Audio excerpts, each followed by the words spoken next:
नमस्कार, एक बार फिर से आप सभी का स्वागत है। इस वीडियो के माध्यम से मैं बहुत यूज़फुल जानकारी आप लोगों के साथ शेयर करने वाली हूं, जो लड़कों के लिए बहुत यूज़फुल है। जैसा कि महिलाएं कानून का दुरुपयोग कर रही हैं, शादी का झांसा देकर लड़कों के खिलाफ तरह तरह के मामले दर्ज करा देती हैं कि इन्होंने शादी का झांसा दिया, फिर मेरे साथ फिजिकल रिलेशन बनाया, फिर कभी कहती हैं शादी का वादा किया और कुछ समय बाद उन्हें धोखा दे दिया, किसी और से शादी कर ली। इस सब तरह के झूठे आरोप लगाकर मामले दर्ज कराती हैं। आज का मामला भी कुछ इसी तरह का है, जिसमें लड़के के हक में फैसला करते हुए सुप्रीम कोर्ट ने ये साफ शब्दों में कहा है कि अगर कोई व्यक्ति शादी का वादा करके और फिर शादी नहीं कर पाता है तो ये जरूरी नहीं है कि उसका इरादा शुरू से ही धोखा देने का रहा हो और इस वजह से वो शादी करने में असमर्थ रहा हो। जब तक लड़की पक्ष या लड़की ये साबित नहीं कर देती कि शुरुआती दौर से ही लड़के का इरादा जो है वो उसे धोखा देने का ही था, इस तरह का कोई सबूत कोर्ट के समक्ष नहीं रखती, तब तक लड़के पक्ष के ऊपर या लड़के के ऊपर इस तरह का मामला नहीं दर्ज किया जा सकता। ऐसी टिप्पणी करते हुए सुप्रीम कोर्ट द्वारा लड़के के खिलाफ जो मामला दर्ज कराया गया था उसे खारिज कर दिया और उसे साफ बरी कर दिया। संबंधित मामले में लड़की द्वारा लड़के और उसके परिवार वालों के खिलाफ आईपीसी के सेक्शन 406, 420 और 417 के अंतर्गत मामला दर्ज कराया गया था, जिसके बाद लड़के पक्ष वाले 482 सीआरपीसी में हाई कोर्ट गए क्वेश्चन के लिए। परिवार के सभी सदस्यों का नाम हाई कोर्ट द्वारा हटा दिया गया था, लेकिन लड़के को उस मामले से बरी नहीं किया गया था, उसे राहत नहीं मिली।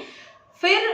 मामला सुप्रीम कोर्ट पहुंचा और सुप्रीम कोर्ट में जो तथ्य और तर्क दिए गए उसको ध्यान में रखते हुए सुप्रीम कोर्ट ने लड़के को भी इस मामले से साफ बरी कर दिया। इस तरह की टिप्पणी करते हुए बहुत सारे लोगों के मन में ये डर रहता है, ये सवाल रहता है कि किसी महिला के साथ उन्होंने शादी का वादा कर दिया, कमिटमेंट कर दिया या कहीं शादी तय हो गई, फिक्स हो गई, वो करने के लिए एक दूसरे के लिए कमिटेड हो गए, उसके बाद अगर वो शादी नहीं कर पाते हैं किसी भी कारणवश या शादी टूट जाती है उनकी, या लड़का मजबूरी में कहीं और शादी कर लेता है या किसी अन्य वजह से लड़के को कहीं और शादी करनी पड़ जाती है या उस शादी को तोड़ता है, तो उसको ये डर बना रहता है कि लड़की वाले उसके खिलाफ तरह तरह के झूठे आरोप लगाकर मामला दर्ज करा देंगे और उसे राहत नहीं मिलेगी। ऐसे लोगों के लिए ये जजमेंट बहुत यूजफुल है, जिसमें दोनों पक्षकारों ने आपसी सहमति से शादी करने का, घर परिवार की रजामंदी से शादी करने का फैसला हुआ था, लेकिन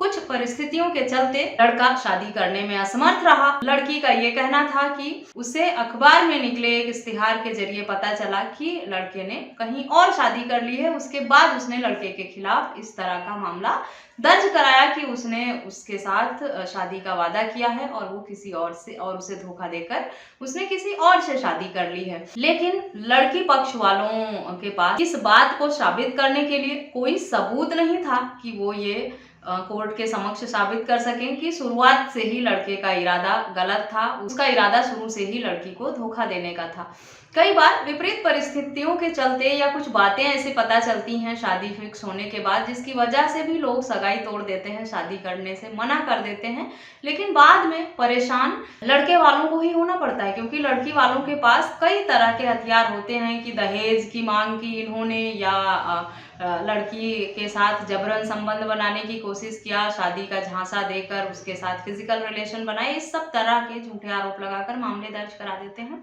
लेकिन डरने परेशान होने की जरूरत नहीं है। जो मामले झूठे होते हैं उसकी पैरवी अगर सही तरीके से की जाए, सही एडवोकेट आप हायर करें, सही गाइडेंस में आप अपने केस को कोर्ट के समक्ष रखें, तो फैसला आपके हक में ही होता है। इस मामले में भी देखिए, हाई कोर्ट से परिवार के अन्य सदस्यों को तो राहत मिल गई थी, लेकिन लड़के को राहत नहीं मिली थी। लड़के के साथ साथ परिवार के अन्य 6 सदस्यों के ऊपर लड़की पक्ष वालों ने इस तरह का आरोप लगाकर मामला दर्ज कराया था। बाकी सबका नाम हटा दिया गया हाई कोर्ट से, लेकिन लड़के को राहत नहीं मिली थी। लेकिन मामला जब सुप्रीम कोर्ट गया तो सुप्रीम कोर्ट ने ये साफ शब्दों में कहा कि जरूरी नहीं है कि शादी अगर लड़के वालों ने तोड़ा है या धोखा दिया है या कहीं और शादी कर ली है उन्होंने, तो उसकी वजह यही रही हो कि उनका इरादा शुरू से गलत ही था। जब तक आप सबूत नहीं देंगे तब तक कोर्ट ये नहीं मानेगा कि लड़के ने गलत इरादे से ये रिश्ता तय किया था। वो प्रॉपर्टी हड़पना चाहता था, वो आपके नेम फेम को इस्तेमाल करना चाहता था। बहुत सारे आरोप लगाकर लोग मामले दर्ज करा देते हैं झूठे, लेकिन लोअर कोर्ट से अगर लोगों को राहत नहीं मिलती है तो हाई कोर्ट और सुप्रीम कोर्ट का विकल्प उनके पास हमेशा से ही रहता है। झूठे मामलों से डरने परेशान होने की जरूरत नहीं है। जरूरत है आपको अपने केस को सही से लड़ने की, फाइट करने की, सबूत इकट्ठा करने की और अपने आप को बेगुनाह साबित करने की। आशा करती हूँ ये जानकारी आपके लिए बहुत यूजफुल होगी। संबंधित जजमेंट का लिंक आपको वीडियो के डिस्क्रिप्शन बॉक्स से मिल जाएगा, वहां से आप पढ़ सकते हैं, समझ सकते हैं। अगर जजमेंट आपको ना मिले या डाउनलोड करने में कोई प्रॉब्लम होती है तो आप मुझे वीडियो में दिए गए व्हाट्सएप नंबर पर संपर्क करके मुझसे जजमेंट मांग भी सकते हैं। अगर मेरी वीडियो पसंद आई है तो इस मेरे चैनल को सब्सक्राइब करके बेल आइकन को प्रेस करना बिल्कुल भी ना भूलें, ताकि इस तरह की और भी इंफॉर्मेटिव वीडियोस आपको घर बैठे मिलती रहें। इस वीडियो को आप लोगों के साथ शेयर करने का मकसद सिर्फ इतना है कि अगर आपके खिलाफ भी इस तरह का झूठा मामला दर्ज हुआ है तो आप इस जजमेंट का उपयोग करके अपने हक में फैसला पा सकें और आपकी मदद हो सके। इस वीडियो में बस इतना ही, मिलते हैं नेक्स्ट वीडियो में। तब तक के लिए थैंक यू एंड बाय।